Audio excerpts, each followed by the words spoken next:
This is an old DSLR camera from 2005. It's old, it's cheap, it's chunky, and I think every photographer today should own one. I mean, probably. Do whatever you want, but hear me out. I've been thinking about that a lot recently as I go through all 124 cameras or whatever that I own and trying to narrow down that collection significantly. Why should I hold on to any of these old DSLRs if I have much newer, more capable mirrorless cameras? So first off, if you don't own a dedicated camera yet, an old DSLR is a great place to start. But even if you already own a newer, better mirrorless camera, I think keeping one of these around is a good idea, and here's why. For the beginning photographer, old DSLRs just can't be beat. They are dirt cheap. Many of these 10 megapixel era cameras are about $100 for just the body, with plenty of cheap used lenses, whether you get into the Canon EF mount, Nikon F mount, or Pentax K mount, or others. And you don't have to use eBay if you're uncomfortable with peer-to-peer purchases. I have links to some of the sites I use in my description that offer free returns, limited warranties for old used gear, and that's an awesome way to go. I know that 10 megapixels doesn't sound like a lot, but here are some of the wonderful pictures I've gotten on these cameras over the years.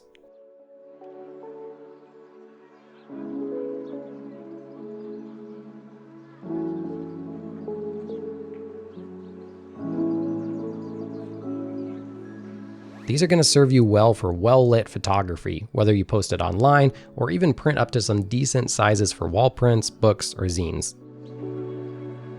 You'll probably want to upgrade eventually, but you can get started making some really impressive looking shots with a cheap kit like this. And just to prove this point further, this article was shared with me recently of a photographer winning a photo contest this year with a camera that's like over a decade old. These cameras are still really good, so if you're on a budget, it's kind of a no-brainer. They also have everything you need to learn photography in the first place. They have full manual and priority modes to learn about how shutter speed, aperture, and ISO affect images, and you get the physical dials to change all those settings. Now, technically, most phones support manual or mostly manual modes where you can learn about these steps as well, and that's totally fine if that's for you. But I know from talking with others that the physical controls are preferred, especially when you're just learning and getting started. But what about the rest of you well-established photographers with newer, nicer mirrorless cameras already in your kit? Why should you also consider picking up an old DSLR? Well, there's a few good reasons as well. First, old DSLRs do have a different look to the images than modern mirrorless cameras. There's some important caveats to that statement I want to make. Older cameras often, though not always, have CCD sensors instead of modern standard CMOS sensors, and there's good reasons for that. But a lot of photographers, including myself, really enjoy the early digital look of photographs taken on CCD cameras.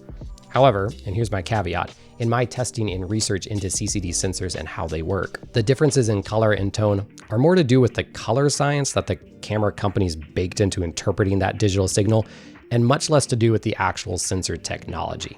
But anecdotally, and I'm still testing this theory, color science even within a brand seems to have evolved over the years. And I can't totally explain why that is, but my theory is that as digital has moved away from film and become its own thing, digital color science has changed along with consumer expectations.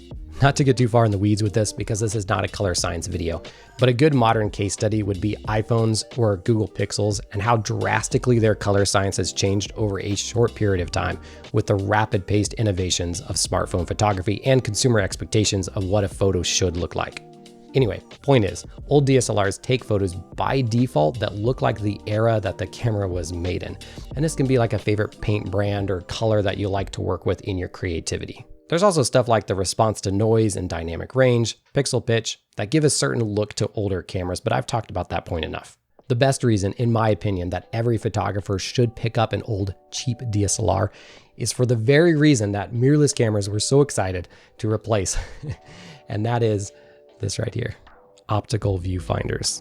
There is something really special about light and seeing it magnified and projected images onto our eyeballs through a lens in analog fashion, not on an LCD screen.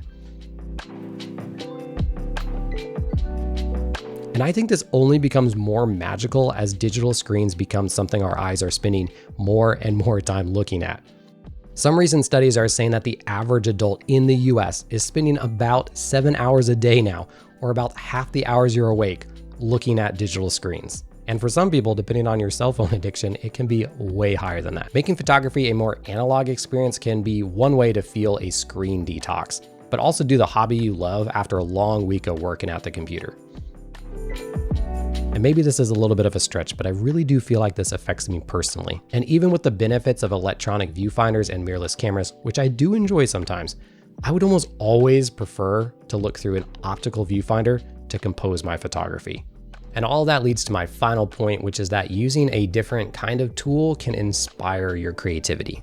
This isn't universally true, and what inspires your creativity might be different than mine. But I know for me personally, if I feel like I'm stuck in a creative slump, there is something refreshing and energizing about pulling out an old DSLR and just going out and doing some photography. Let me know your thoughts on that and what camera inspires you, even if it's a mirrorless camera, that's fine.